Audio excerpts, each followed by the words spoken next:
everyone, this is Rita Lagaraja and I'm here with my recap review of True Detective Season number 4, Episode number 3, titled Part 3. And in the previous episode, we found out that Annie was basically she had a secret relationship with one of the scientists over at the Salal Institute named Raymond Clark. And apparently, Raymond is still alive, and Navarro and Liz are trying to find him, but yeah, episode 3, yeah, we didn't get to find Raymond, but we did get to learn a lot more about Annie and how she might possibly be connected to something that's been happening. And like that last moment after Peter ended up unlocking her phone with Annie's screams, like, ooh, intense. But anyway, the episode basically opens up with a flashback where Navarro goes to arrest Annie, and apparently the place that Annie is at, it's like a birthing clinic, and Annie has been helping women give birth. And there's this entire scene where Annie is like, hey, you can arrest me later, but right now you have to help me help this woman give birth. And the woman does give birth in like a pool, and at first the baby isn't crying, but after Annie works on the baby, it's still alive. And yeah, Annie's like, okay, our work is done, let's go, Navarro. We cut to the present and the police force is trying to find Raymond, and this is where Hank brings in his own men, which I guess Liz describes as hillbillies, and she's not a fan of it. Navarro isn't a fan of it either, but Hank isn't gonna listen to them right now. Hank is like, hey, we got a suspect, an armed and dangerous suspect named Raymond Clark out in the open. Apparently he's got like a 48 hours head start, so everyone maintain a radio chain and go find him. And everyone goes their separate ways, and Navarro ends up finding an orange on the ground and she picks it up. Over at the police station, Liz is trying to get to Hank, but Hank isn't really picking up his call, so he asks Pete to get in contact with his dad and ask him to get the hillbillies off the case. And then Pete takes Liz to the evidence room, and there's a whole lot of evidence concerning Raymond Clark. And Liz is like, okay, might as well call Navarro and like work together to go through all of this evidence. And Pete is like, I thought that you hated Navarro and you didn't want to work with her no more. And Liz is like, well, I still hate Navarro, and in a sense I hate everyone. And Pete is like, okay, Liz, you have to tell me what happened between you two when you were dealing with the Wheeler case. And Liz is like, okay, fine. So we get another flashback where we get to see Navarro and Liz working on the Wheeler case, and apparently the Wheeler case had to deal with domestic violence, where they knew that one particular man was abusive towards his girlfriend, but whenever they would get to meet with the girlfriend would make up excuses and she wouldn't really say anything against her abusive boyfriend, so the police wasn't able to do anything. But Liz and Navarro could tell that all of their relationship was heading towards something very, very bad. And one day that happened, they finally got the call, but they were too late. And when they reached the residence, the woman was already dead, and her abusive boyfriend was sitting on a chair by himself. Now this is where Liz tells Pete that the guy ended up shooting himself, but according to the flashback, he was still alive, he was sitting on a chair, and he was whistling a song. And I think that Navarro might have been the one who ended up shooting him or something. I think that's what happened. Also, because Liz has experience when dealing with cases related to domestic violence, she notices the bruise on Pete's face, and Pete basically lied to Liz about how he got injured. He was basically like, I slipped and fell on my face on the ice rink, and she's like, someone who was a very good hockey player slipping on the rink, But I guess Liz realizes it was Hank who ended up slapping Peter right across the face in the previous episode. Navarro's out in the snow, and she kind of like throws the orange away, and the orange comes back to her with her hearing whispers about help us, help us, help us. And I'm like, what the heck is happening? What the heck is happening? Now, of course, I could see certain links to the plot of season number 1, especially with the spiral and everything, but again, season number 1 was able to explain the mystery via fact. However, the way the things are happening in season number 3, I don't know how they're gonna explain some of this stuff via science and basically saying that no sort of supernatural or paranormal entity was involved. I think that they can strike the right balance between the two, but Let's see. Liz and Navarro go over all of the evidence, and again, they're wondering about why Annie was so secretive about her relationship with Clark, and yada yada yada. And this is where Liz is like, are you still seeing that guy Kavik? And Navarro is like, well, are you still seeing but before she can say something, Pete comes in, and yeah, basically it's like even though these women are trying to keep the relationship secret, people do know if you're having a secret affair or something, or at least some people might expect, right? And as these two are talking, this is where they realize that according to the evidence, a whole lot of these pictures between Annie and Clark, they are selfies or taken via their cell phones and stuff. However, they do see one picture which is more of a candid photo, which means that someone else was with them and someone else took the photo. And then they end up noticing the blue hair dye that Annie uses. It's on the back of the photo, so they have a lead, and they can look into it. And also, again, with the spiral stuff with Annie, it's a connection to season number one, but let's see where it leads. They head on over to talk to Annie's hairstylist, the woman who was also Annie's friend, and of course she has a daughter. So Liz intervenes, and the daughter is kind of scared and crying. So Liz, because apparently she's good with kids, she's like, "Hey, the unicorn that's on your T-shirt, that's a unicorn that liked eating mac and cheese. So let's go cook some mac and cheese." So with Liz taking the girl away, this is when Navarro ends up talking to the lady, and she's like, "Why wouldn't you tell me about Annie having a relationship and yada yada yada? So what happened?" And the woman explains about how she used to go up to the Solar Institute and she would cut the men's hair and yada yada yada. And one day she took Annie with her, and Annie and Clark hit it off. And at first the woman thought it was gonna be like a one night stand thing, but no, the relationship continued. And Navarro's like, "But why didn't you tell me anything?" And this is where the woman reveals that she was also seeing another guy from the Solar Station, and his name was Oliver. And Navarro's like, "But the people who we found that were dead, there's no Oliver in there." And the woman is like, "Well, it's because Oliver was more of a, like a technician who used to work at Solar, and there might be a connection there when it comes to maybe he knows where Clark is and blah blah blah." And this is where Navarro's like, "Okay, fine, we need to find this Oliver guy." The woman also talks about the tattoo that Annie got, that weird spiral thing, and how she used to dream about the same scar in high school, but once she got it, she stopped dreaming about it. And then there's also how she mentions that Hank got a call that the woman ended up calling Hank about a lead concerning Annie's murder, and Hank basically buried the lead. Liz and Navarro are trying to get to Hank, but of course Hank isn't picking up. And this is what Navarro's like, "You know what? It was expected. It was predictable. Hank would bury the lead, especially because he's connected to the mines and all of that stuff." And Liz is like, "Don't say that. And also, the mine is helping the people of the community, okay? More than 50% of the inhabitants over here, they work with the mine. There is a community because there is a mine here." And yeah, Navarro isn't in the mood to listen to Liz basically siding with the mine. And then the two talk about Annie's connection with the murder case and how her tongue was found over at the facility and yada yada yada. And according to Navarro's expression, Liz is like, "Oh no no no no no! You don't get to say that there's some sort of ET mumbo jumbo involved. There has to be a scientific fact that can explain away everything that's happening." And Navarro's like, "Yeah yeah sure." And then these two talk about Liz getting a notification from Tinder, and how she's like basically she's okay with traveling out of the small town to hook up with other men. Which, okay, fine, you, Liz. And then Liz is like, "Okay, fine. Before you judge me, what do you do on you when you've got time or you're feeling lonely?" And Navarro's like, "I pray." And Liz is like, "Really? You pray? You get on your knees and stuff and talk to God?" And Navarro's like, "No, I don't talk to God. I just listen." Cut to the ice rink.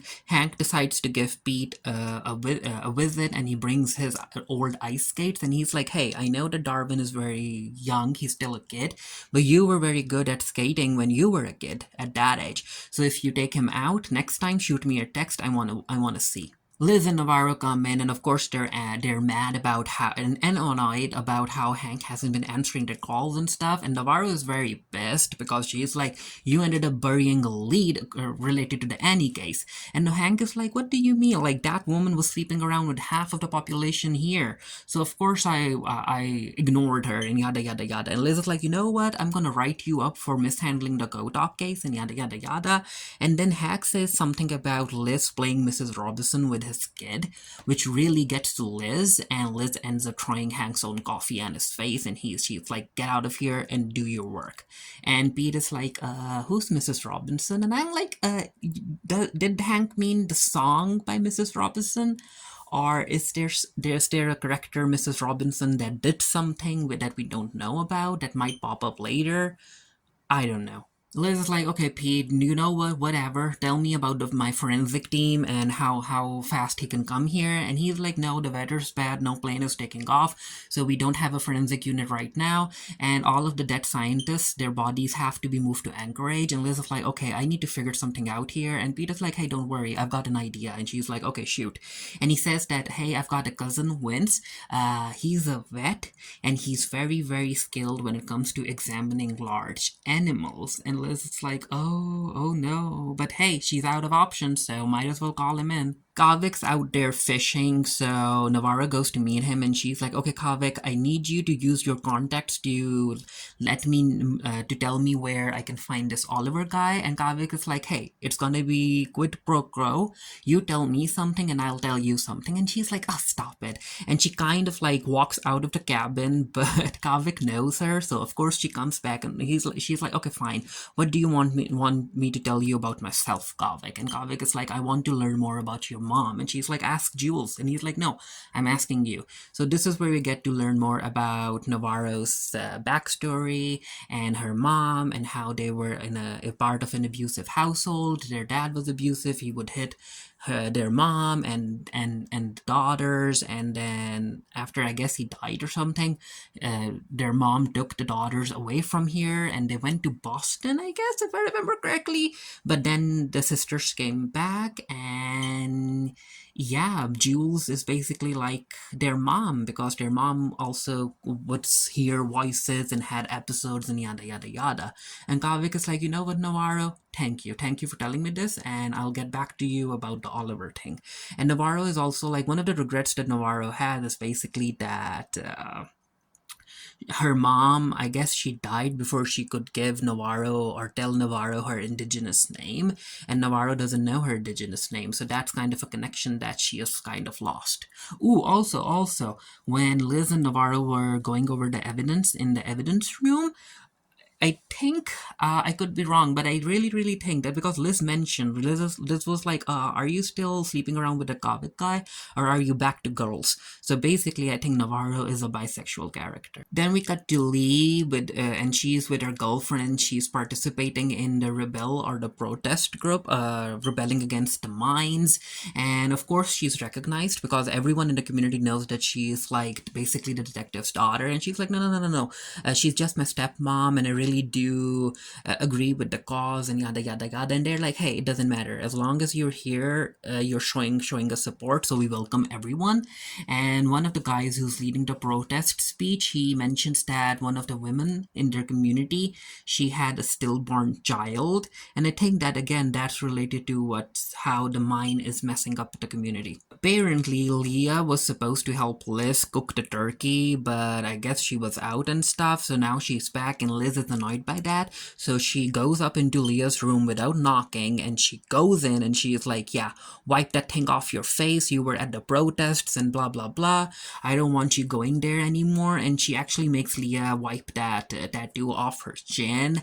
And yeah, Leah is annoyed, and Liz is annoyed, Lee is annoyed, and Lee is like, "You know what? Do you even know that there was another stillborn in this community, but you don't care about the people?" And Liz is like, "But I do care." And Leah's like, "No, you don't care about the people and what the mine is doing to them." On her way back to her car, after talking to Kavik, Navarro slips. She falls on on the snow, hits her head, and she ends up being transported back to, I guess, when she was off in the army. And this is where she ends up listening to a little boy's voice, and the boy is like, tell my mom. And then she wakes up. After she's in her car, she gets a call from a dude who's looking over the bar with Kavik gone, and she's like, "Oh, is everything okay?" He's like, "Yeah, I just wanted to tell you about Jules. She apparently had one of her episodes again. It wasn't too serious, but she was screaming and yelling, and then she ran away." Navarro knows where Julia went. Apparently, it's like the frozen sea, and there's this like very very old boat there, and Julia is sitting there. Navarro goes in, and Julia's like, "I just have these visions, and I see stuff, and I have these dark thoughts." And Navarro's like, I understand. I'm here to support you." Pete goes home very, very late, and as he's getting back into bed, he kind of messes up things up, and the lamp falls, and that wakes up Kayla and their son Darwin. And after Pete puts Darwin back to bed, this is where he ends up having a conversation with Kayla, and he's like, "Baby, come back to bed." And she's like, "No, I have an exam at 7, so might as well keep myself awake, right?" So basically, Kayla isn't a fan of Pete focusing too much on the case and being a police officer. He's changed. He's not really the carefree guy that she married.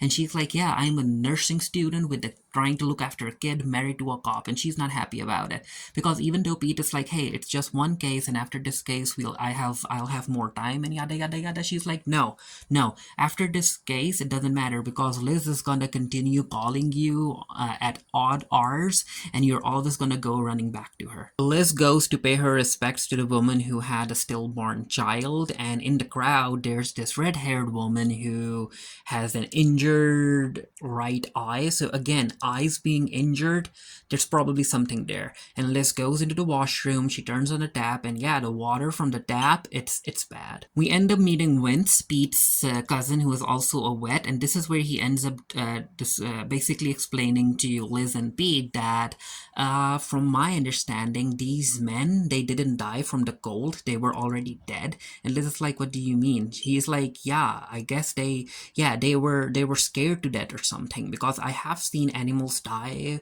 when they freeze to death, and basically when you freeze to death, it's kind of like a painless death in the sense that you just basically go to sleep and never wake up. But this is different. These men were clearly scared of something." And he's like, "I can't really be sure about of what until there's like a postmortem report." And Liz is like, "Can you do a little bit of postmortem?" And Vince is like, "No, because that's illegal." Liz then asks Pete if he ended up finding anything about Oliver, and he's like, "No, I can't. There are no Salal records. He's not in the government database. I'm still trying, but I can't find nothing." And this is when Navarro shows up, and she's like, "Well, I found something." And Pete is like, "How?" She's like, "Well, I've got connections and stuff." So yeah, Kavik came true. And she basically tells Pete that, "Hey, not everything is on the computer, okay? Sometimes you have to do the groundwork yourself." Liz and Navarro go to the secluded community to talk to Oliver, and I think the leader of the community is like, "Well, I'm not really sure if he's home or not." And Liz is like, "Don't worry, he's not a suspect or no on anything. We just want to talk." So they knock on his door, and even though he doesn't answer, they know that he's still in there. So Liz kind of breaks in, and yeah, Oliver is just waiting for them, sitting there with a gun in his hand, and he's like, "Hey, if you guys don't have a warrant or nothing, you're trespassing on private property, and I have the right to blow your brains out." And Liz is like, yeah, I know." But basically Liz is like, "Okay, so you're saying that you own this property, that if I've checked the government records, it's gonna be under your name, Oliver?"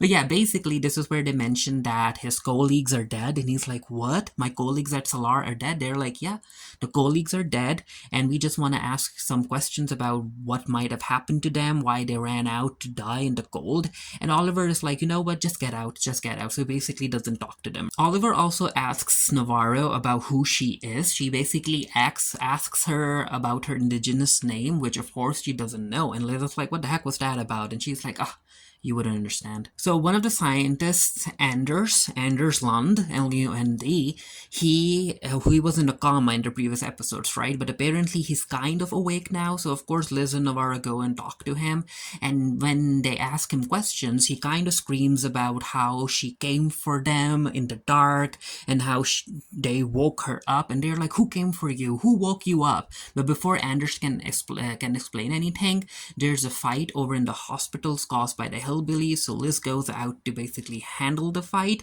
and then we get a very creepy scene where Anders basically sits up points to Navarro, and he's like, Navarro, your mother misses you. And I'm like, again, how the heck are they gonna explain all of this via factual information? Again, you're really playing on, like, in my face right now. You're really saying that none of this has anything to do with the supernatural. Really? Pete comes in to talk to Liz and Navarro, so he managed to break into Annie's phone, and there's a video in there, and all three of them are looking at the video, and it's basically like Annie in some sort of, I think, an icy corridor, and apparently she's like, it's here, I found it, and if something happens to me, I just want to say, but before she can say anything, there are screams. So basically, they hear Annie screaming while someone is killing her, and this is where the episode ends. And I'm like, wow. So again with the mystery, what the heck did she find?